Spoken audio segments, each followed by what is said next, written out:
Welcome back to the Pastor's Podcast for our annual podcast on the church budget. I know you're really excited about this. You've been waiting. With me today are Pastors Brian and Pastor José. Hey. Hello. And we are going to be spending this episode walking through our church budget for the coming year, where we're at financially, where we're looking to go, what kind of where the Lord has us, and what that means for us in the life as a church. A couple of things we're going to be doing a little bit differently this year than we've done previous. We are not videoing this podcast. Is that because I'm here? It's I not. got invited and there's no video? It's not just you. We've previously done video and then put the appropriate pages from the budget up on the video so people could kind of follow along. I don't know how many people are actually using that, and it's like some extra work. So this internet video thing is never going to take off. Well, it was a fad. The internet video budget presentation, it worked for us. So here's the thing: if you are listening to this and you're really disappointed that we don't have the video, the YouTube that you could watch, email me. Emails to Brian. Jose points to Brian. Email Brian. Email me. Email Brian. No, seriously, but just mention it to me. Let me know, and we'll, if I get more than one of those, we'll bring it back next year. But if my estimation is correct, and not many of you missed the video, then we're good. So we're not going to do a video. We're also not going to do an update on the legacy fund at this time. We're going to be doing one a little bit later in the year. So it's just a lot of numbers. And usually when we cover the legacy fund, it's at the end of this budget presentation where it's a lot of numbers on top of a lot of numbers. And we just figured actually splitting that up to a different time of the year. We'll be doing that during family meetings and things like that at a different family meeting coming up. So if you're like, what happened to that? The legacy fund's still there, still being used. The Lord's been super gracious with that, but that's what we're doing with that. And so with that, our plan is to walk through next year's budget. This is a bit of, it's not really like a podcast per se. What it is a budget presentation. This is a presentation of our budget and where we are at this year, where we are looking to be next year. And so a couple of things maybe right off the bat the other thing I was going to mention is that if you have been emailed if you're a member, you've been emailed the budget, the details of the budget line by line. It would probably be helpful for you to follow along with that. We're going to be going line by line through it, especially if you're numbers oriented, maybe especially if you're not, but it would be helpful to follow along. That's why we've done the video in the past, but I think you might prefer just to be able to flip through it yourself as you go. So on page 1 of our budget, you will see that our actual general offerings for the last few years, and then you'll see Our actual general offerings last year were about $1.55 million. We budgeted a 5% increase after an over 5% increase the previous year. We budgeted another 5% increase last year so our budgeted income for this fiscal year, our current fiscal year, was $1.625 million. And that was based on kind of the momentum where we were as a church, the growth we were seeing in the budget. But instead of our income or our offerings growing by 5% as we anticipated, they have decreased by almost 10%. And so right now we are projecting to end the year with about $1.4 million in general offerings. And that's a big difference. That's a big difference. We've seen things like this before. I think part of this is just the general difficulty of building a budget based on a few hundred people's free gifts, right? There's no services. There's no contract. There's, no sales that we can base things on. Like we're basing a budget based on people's free gifts. And so we generally try to base our budget on what came in the fall, the year before, kind of looking at trends and things like that. And Brian, I would say about every 5 years or so, like I think we get that, like I think we're generally on track and accurate about that most of the time. But every 5, maybe plus years or so, we zig and the actual zags. Those are technical terms, by the way. That's right. Yeah. Like we go one direction and the budget goes the other. Yeah, that's about right. And we have to kind of readjust to that. I think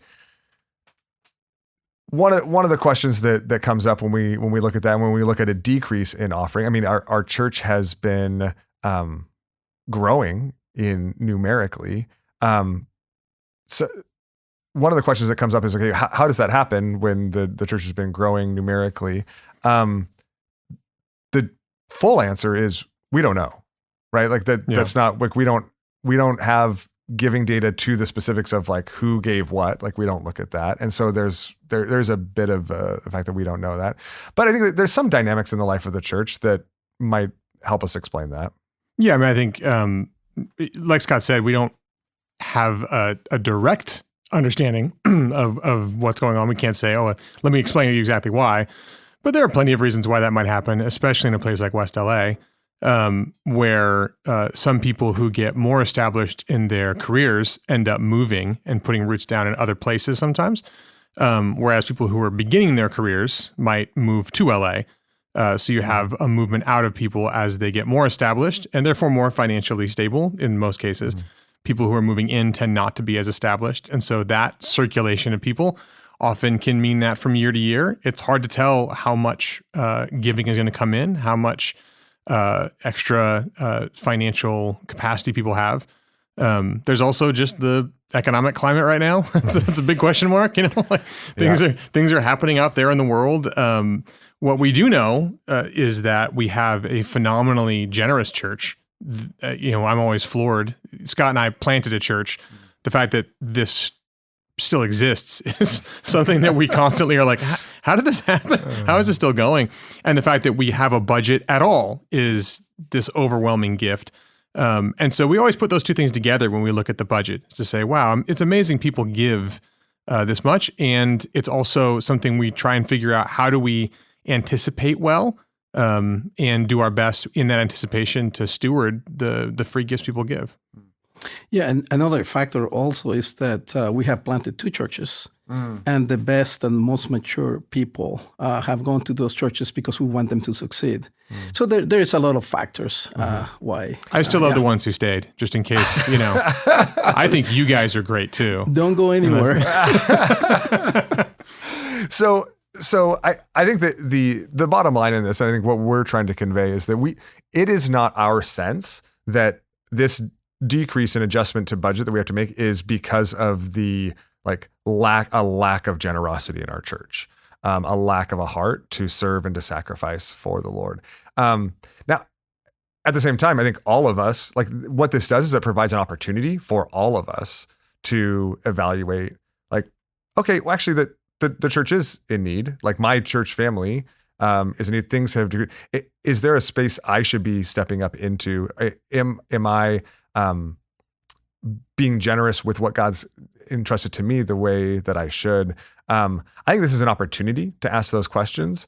But we do not read this budget situation as a rebuke in any sense of the church family, as the people in it, of the work that's going on.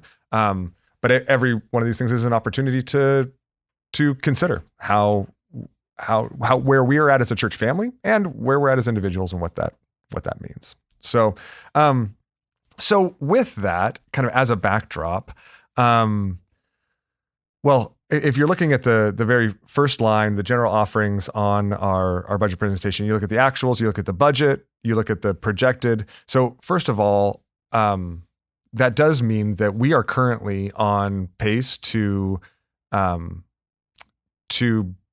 the fiscal year almost, or if not over $200,000 in the red. That means we've we will. It's looking like we'll spend about 200,000 more than we brought in. That's also a reason to consider how we can help meet that need this fiscal year in order to close that gap. Another huge blessing is the fact that we've had more than that in the bank, and that we can absorb that. Now we can absorb that for 1 year, right? We can't absorb that in an ongoing basis, but I would also encourage you, if you're thinking about that, if it does raise questions for you, to both think about how you can help us meet the need this year, but also how you can help us meet that need in a sustainable way, because it's also not necessarily like good, even healthy for us as a church to meet that need this year and then pull back again next year, right? So the question is, how can we meet these needs in a sustainable way? So that's where we're projected now. That's also with 2 months of offering still to go. This does not include May or June's offerings. Our fiscal year ends at the end of June. And so we'll see how that turns out. But right now we're projecting to bring in 1.4 million. And so our forecast for next year, and you'll see why kind of as we go, but our current forecast for next year is that our giving, because of this need, because of the situations that our giving will rebound a bit to, we're estimating $1.5 million next year. That's also in some ways a bit of a return to average after a big year in our last fiscal year. So that's the number we're using to build our budget on. It might be a little bit. We don't think it's overly optimistic, but we're also recognizing that if it turns out to be optimistic and we have to make further adjustments in the middle of next fiscal year, we will. So right now, we're projected to bring in 1.4 million this year. We're forecasting $1.5 million next year. And that is the income in addition to the facility use fees, some basic mission house rent, and other interest and miscellaneous income. You add those few extra things in, that is what our budget is built on. So because of that, I mean, that's a $200,000 gap between where we were. I'm sorry. That's a $125,000 gap between what we budgeted this year and what we're forecasting for next year. And so a lot of the story of this budget presentation is how we're going to close that gap.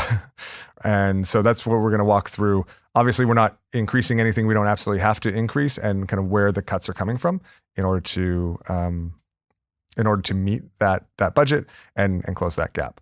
Does that make sense? Yeah. Should we just dive in? Anything you guys want to add? Okay. All right. So then let's look at this kind of line by line. So the first group, the first category we have is our pastors' salaries. You can see those there. As we've explained before, if you're new, Pastor Matt is here. He's not like underpaid. We don't value him less than the other pastors. He's here bivocationally, so he works here not full time, and so that's the difference in his salary. Our pastor salaries are all staying the same. Pastor Reggie's stipend came off because he's not a regular part of that wasn't a budget decision, but that was actually coming out of his last sabbatical. He stepped away from the teaching team in order to focus on other areas of ministry, other areas of life. And so that came off the budget. The other increase you will see there is for pastoral health insurance, which is just the standard increases in health insurance that we all face because of, well, fill in the blank. So that's the pastor's category. In the administration category, there's a few changes in administration staff salaries. And actually, this is something that maybe people don't generally know, but Brian, you've been facilitating the staff for the last year and a half, for the last almost 2 years, where I was facilitating the staff before that. That's one of a shift we made just kind of in responsibilities and things we've been doing. And so so that's why I'm going to ask you. But there's a lot of kind of moving numbers here that in one sense might look like, okay, we had to cut a bunch of staff and things like that, but some of this was already in motion. How would you summarize some of the moves that are summarized in our administrative staffing developments? Well, our own staff had to put a flow chart on the whiteboard to understand it for themselves. So I'll do my best in the podcast. Verbally. Yeah, you don't have to do the whole thing. So yeah, a couple of things. When you have a staff in a place like West LA, a lot of the time that staff is part-time. It's people who have the space to add something to their lives, but they can't take a full-time job. And typically we aren't in a financial position to do a ton of full-time hiring. And so a lot of our staffing is built around the people who are available and what their particular skill sets are. And what that means then is when a need pops up, you tend to meet that need with someone who has that skill set, and then holes are created that you fill in other places. And so one of our big needs was someone to manage our facilities whose needs are increasing, and simultaneously some big projects that might be coming down the line will need someone to manage those projects with extra hours. So we brought Mark Gong onto our staff to do that. But Becky Gonzalez, Jose's wife, was doing that with the hours she had. She couldn't go past that. And so we moved Becky over to a part of HR. And then that moved Mariana's job to be something else. And so basically what you're looking at is a lot of different people shifting around in the office, and therefore numbers changing. And one other dynamic at work, if you have the notes in front of you, is that to allow for Scott to tabulate the percentages of different departments, people who have job descriptions that touch different departments end up having their salaries put in those appropriate percentages in the different departments. So that adds a layer of complexity. Like, wait, why is this person paid a weird number here and also a weird number over here? It's because that's how we break it down so we can see how much administration versus programs or something else is actually making up as a part of the budget. Absolutely. Okay, so what that means in people then is with the office manager salary, so speaking of exactly this, that's Nancy John, but that is half of her salary because half of her salary comes out of the fact that she's an office manager, and the other half is that she's our director of counseling. Our director of finance is Sandy. That's her. We've been her with the complexity of everything we're doing around her. Her hours have had to increase, and so that's just an increase in her hours. The communications and events coordinator and pastoral assistant is Mariana, who Nicole Austin had stepped off of. This is not related to the budget. Had stepped off of staff, and Mariana had absorbed some of that, and so her hours went up. And the Cornerstone Espanol assistant is Becky. And so there, in a lot of ways, there's kind of there's a net neutral dynamic going on here, but just a lot of moving pieces as the staff continues to develop. So, but maybe the bottom line to say here is we tried hard to not make any of to do everything we could without cutting staff, to make these adjustments without unduly kind of hamstringing any of our departments, because we're already bare bones and asking a lot of a lot of people. We were able to move things around in an almost budget neutral way. And so then to find some of these numbers coming in and say we have to cut, it was nearly impossible to cut staff without hamstringing almost all of what we do. Mm-hmm. And so we tried to find as much cuts as possible elsewhere. Yeah. So some of those cuts came from if you look down further, our elder and staff expenses. We took out the line item for elder retreat this year, and for staff events and for elder meetings. Usually those elder meeting expenses are and staff events are meals and things like that and so we'd rather cut meals and retreats than people. And so those came off of the budget for this year. Again, ideally temporarily, but those came off this year. The Christmas gifts stay on because those function essentially as bonuses for us. Just in case someone's why are you a Christmas gift? You're buying them a present? Those function as bonuses, which people count as part of their salary in many cases. So it felt like a salary cut to take those away, which is why we try to avoid that as much as possible. Yeah, exactly. the same with administrative expenses for computers. We took out the line item for computers, and so whoever's next in line for, we're not adding staff, so we don't need to buy computers for new staff, and whoever's next in line for new computers are going to have to wait a little bit. The financial expenses, this is where I will mention it every time. We have credit card fees of about $7,500 a year. I've made the case before and tried to see if we could decrease those in our budget by just saying, let's not use credit card fees. But they're still there. So if you give via credit card, number one, we'd encourage you to do so through your bank account, because that does not cost us fees. Number two, there is a button where you can click to take on those fees yourself when you give through Realm. And so that would help us.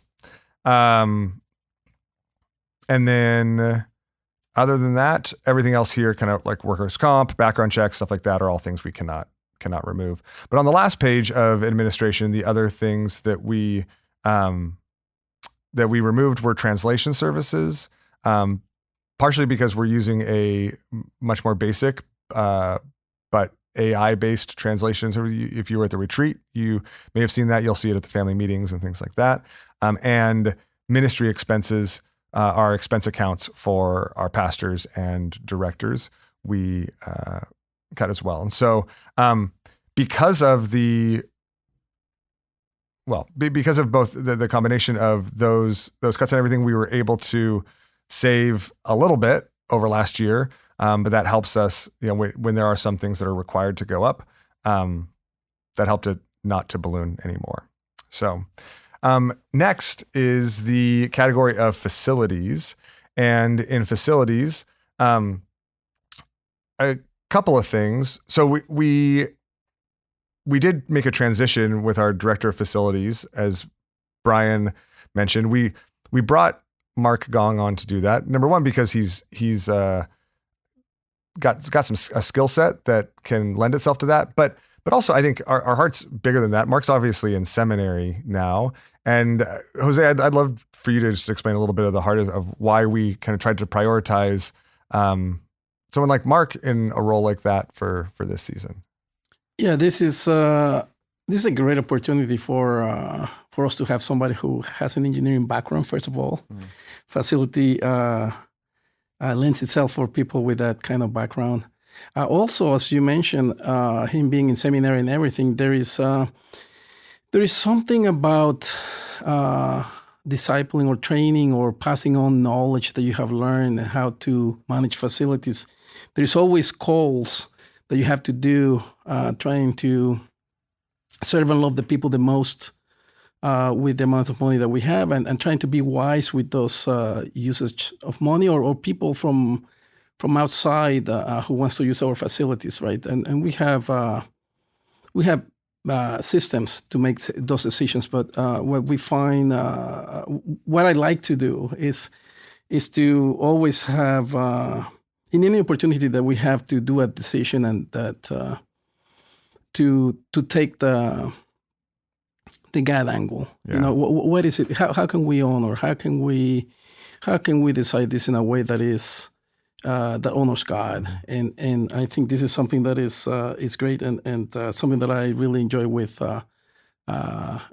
Mark, because he's willing to learn, and it's really great to see the kind of person he gave us with him. That's so encouraging. And it to me, this is a part of our core values, right? Like we have a heart to multiplication. Like this isn't Mark's like dream position or job. It's not what he's not going to seminary to oversee facilities at a church. But it is an opportunity for him to be to work in the inner workings of the church while he's going to while he's finishing up seminary, taking a step. And in one sense, our staff might be different if we were like, okay, we all we want to do is hire people that are going to be here forever. But we have a multiplication mindset, right? We want to utilize, to the extent that we can, even some of these positions to be tools in that multiplication. And that's so budget wise, you'll see that actually this 19 $19,500 is actually only half of what we're allotting for that position. The other half comes from the legacy fund, because the other half is for managing the large construction projects that come out of the legacy fund that are going to be upcoming. And so half of that will be project managing, half of that will be regular facilities and maintenance, and that the regular facilities and maintenance comes out of our budget. Campus use coordinator. This is the other piece now of Becky's role, is she's facilitating the campus use. Like basically when people like, can we meet? Can we use the gym? Can we use a classroom? Just coordinating all of that. And then we've got everything else pretty much stayed the same. Our custodian, landscaper, janitorial, maintenance. We've just kind of frozen all of these things. Liability insurance went up because liability insurance does that. But the big cuts we made in facilities were to, number one, last year we set aside, and we wanted to begin setting aside money for major repair savings. The types of things that, like a new roof, which we just did, praise the Lord, but things like that cost, $100, $150, $200,000 that you can't absorb in one budget year. We want to start putting away money. So we put away $25,000 last year towards that. We're not going to be able to do that this year with these cuts. And so that's also, again, these are ideally temporary cuts so that we can bring that back. And the other thing that we did was we cut our repair budget in half. Part of this is because we're going to be doing some bigger projects through the legacy fund, and we're hoping that this year that $22,000 will be sufficient for the required repairs that can't be deferred to the following year. Everything else is about the same. Some bills just going slightly up as they do, like utilities going slightly up as they do. But with that, we were able to, with all those movements, we were able to save about $50,000 in the facility realm. So next, efficient for the required repairs that can't be deferred to the following year. Everything else is about the same. Some bills just going slightly up as they do, like utilities going slightly up as they do. But with that, we were able to, with all those movements, we were able to save about $50,000 in the facility realm. So next is our program budget. You'll see a slight increase in the salaries of our directors. That's because in order to have them as exempt employees and salaried employees, when the minimum wage goes up, their salaries are required to go up correspondingly. And so that's a legally required increase that we have to do. And so that's why we're doing increases while we're also cutting lots of things. Other than that, everything else is pretty much the same here. The one cut that we did have to make, though, was as a stipend for a music leader for Farsi. And so Farsi will be going without a music leader and transitioning to looking for some volunteers in that space or utilizing tracks for worship. That's one of the other things that was cut in our programs. Or one of the first things that was cut in our programs. If you look through the rest of them, Sunday service expenses are, we cut in half AV equipment and Sunday transportation and choir expenses and instrument expenses. Basically everything that we could cut and squeeze something out. That's kind of, again, gets us down to a bare bones thing. That's a sacrifice for those departments for sure. There's things that they need, but things we felt like we could function, but still with those cuts. We did the same thing with volunteer appreciation. We cut all that in half. And in kids ministries, you'll see a number of things kind of cut and trimmed there as well. We cut out room updates. So no kind of room updates this year. And other than that, the other big thing in events there is you'll notice that we've made Cornerstone Kids Camp budget neutral. And so the goal is for Cornerstone Kids Camp in 2026. Yeah. Yes. The goal is for Cornerstone Kids Camp in 2026 to price it at a point that that we bring in what it costs for us to run it. Now we use almost exclusively volunteers for that, and so the expenses are kind of in the, and it will still be by far the cheapest week of summer camp these kids will ever have, and so that's one of the goals we did with that. Anything you need? I need to add to that, Brian? No, that's it. Okay, so we also significantly trimmed the budget for the Harvest Festival. So speaking of big programs, see, this is why you're here, Brian, for me to throw to you the things that you know. Yeah, we cut. I don't want to have to explain. I mean, jumpers are expensive. So yeah, I mean, I know that some of the thoughts for that are still in play, but how would you?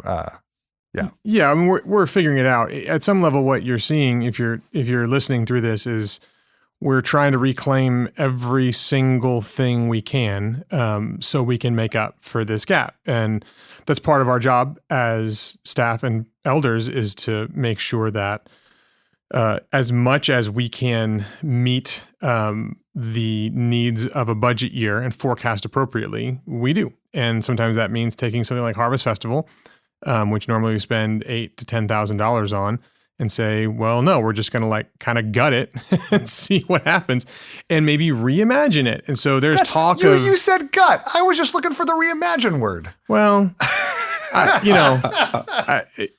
an honest person. All right, fair enough. But yeah, I mean, so at some level it's saying, can we take something that did cost $10,000 and reimagine it, make it something worthwhile just without spending that much money? Mm-hmm. And so that's our challenge and opportunity for this coming fall, is to see if we can pull that off. Also, something to notice is that a good number of these items that we're cutting off, these are things that can be brought back easily. Mm-hmm. So there is that flexibility. These are flexible items. Yeah, absolutely. And so other examples of that are the childcare workers for equipping and family meetings, which we're going to try to do childcare in that on bare bones, in a bare bones way. And the same with the counseling ministry conferences and trainings. We're zeroing that out for this year as well. So that leads us to the final category, which is our missional partnerships. And we've made a couple of changes in missional partnerships. So one is that we did prioritize keeping our key global partners, our key local partners, not cutting those things, because those are relationships that we're both deeply invested in and that are really a part of the core of our core ministry as a church or these partners. Same thing with our member partners and our developing partners, those newer relationships.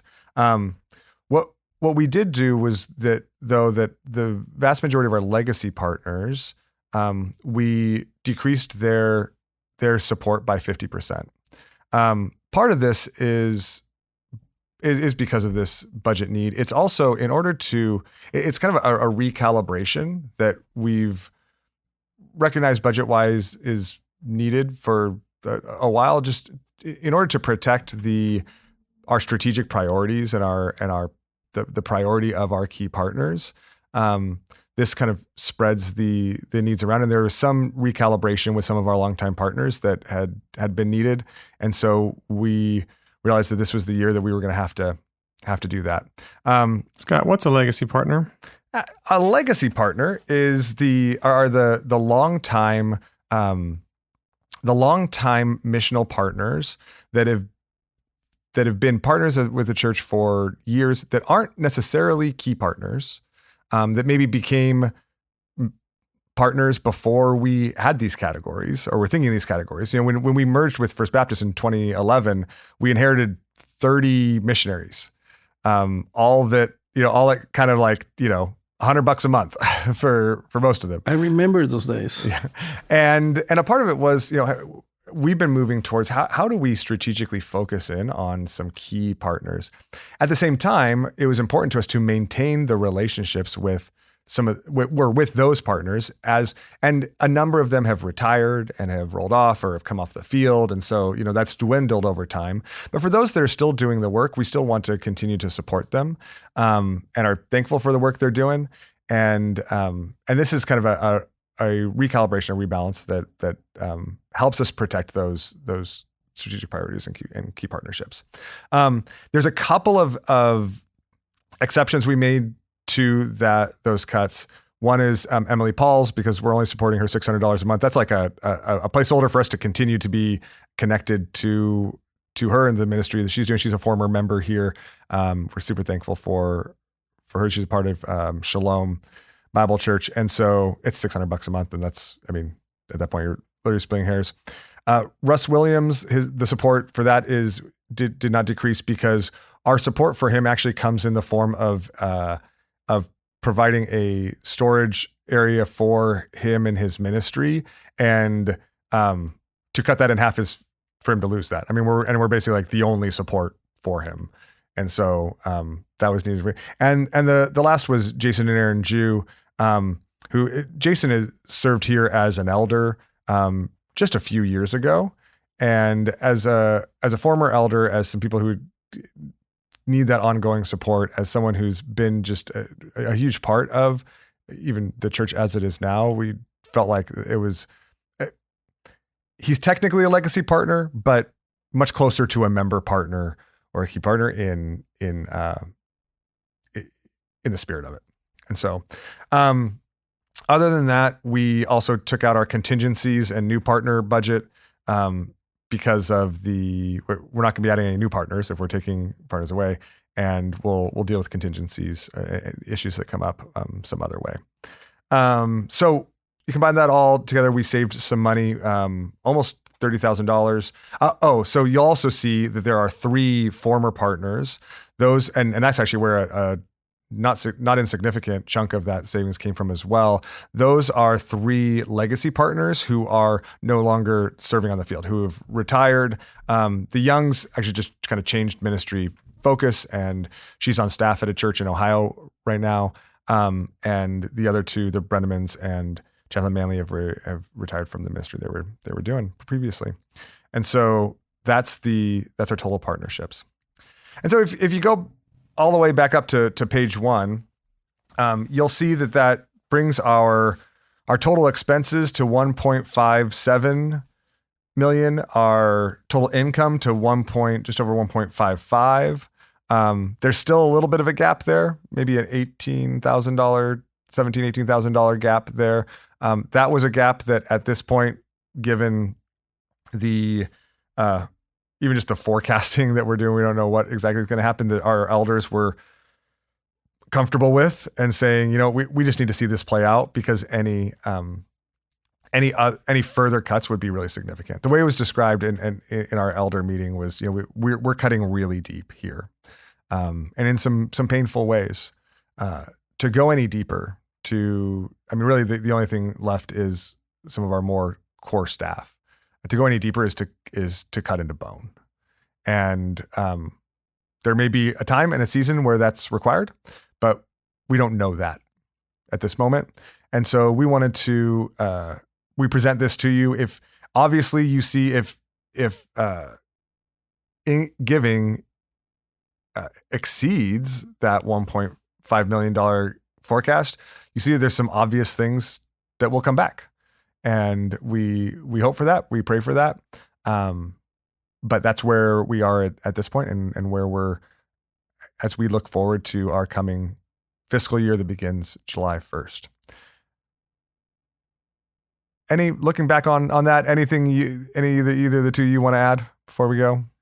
This is something we've done at this point for a lot of years in a row, right? You take a look at where the church family's at in terms of what's available, what's provided, and you take a look at what things cost, and you find a middle ground. And we've always talked about it like a family conversation. At some level, like it's our job in the family to see where things are at, see what we have, and then figure out a way to make sure that we're stewarding that really wisely and well. And we do that as best as we can, and forecast as best as we can, and put these numbers together that you just saw, which as much as it's just a list of numbers in the last half hour or so, these are numbers that Scott in particular and plenty of other people have worked hard to identify as the right numbers and ones that take into account all those variables and factors. And that's our job. And then it's not just our job. The beauty of being part of a family is we all take a look at it together and say, how do we all meet in the middle, pitch in? As your pastors, we look at you with a lot of gratitude. We definitely don't have any sense of like, oh, these cuts are hard, but we don't have any bitterness about it. Mm-hmm. It's part of what we've been doing for a long time.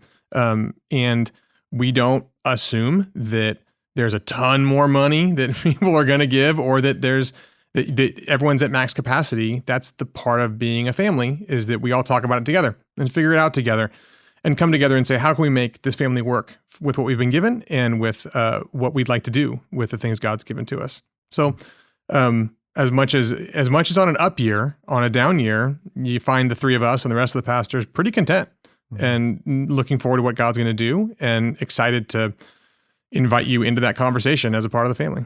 Yeah.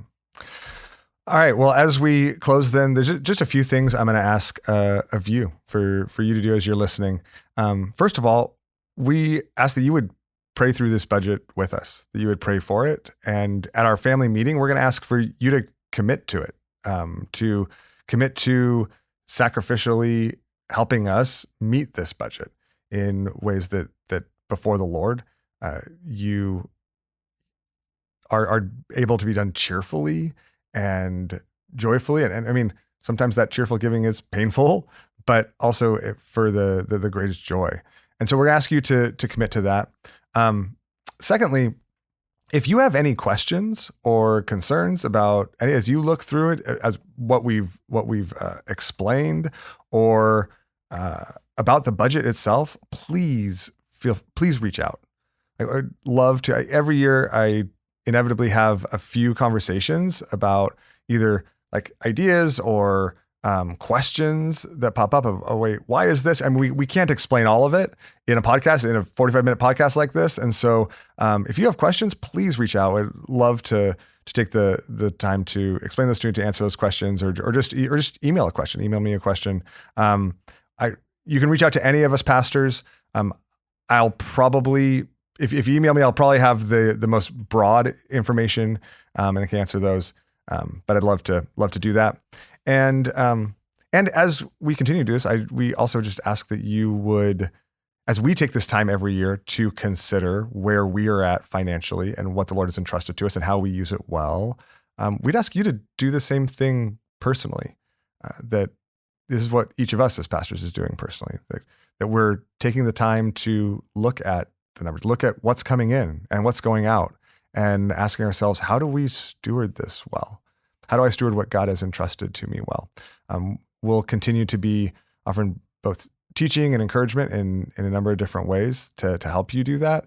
But this is a great opportunity every year, not just for us as a church institution or organization, for us as a church family, as individuals too. And so thanks for being a part of this journey with us. Thanks for your incredible generosity that is represented in this budget and in these numbers. And thank you for listening all the way to the end of a budget presentation podcast.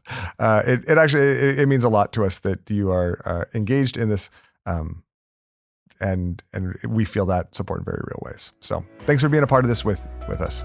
We love you, and we'll see you on Sunday.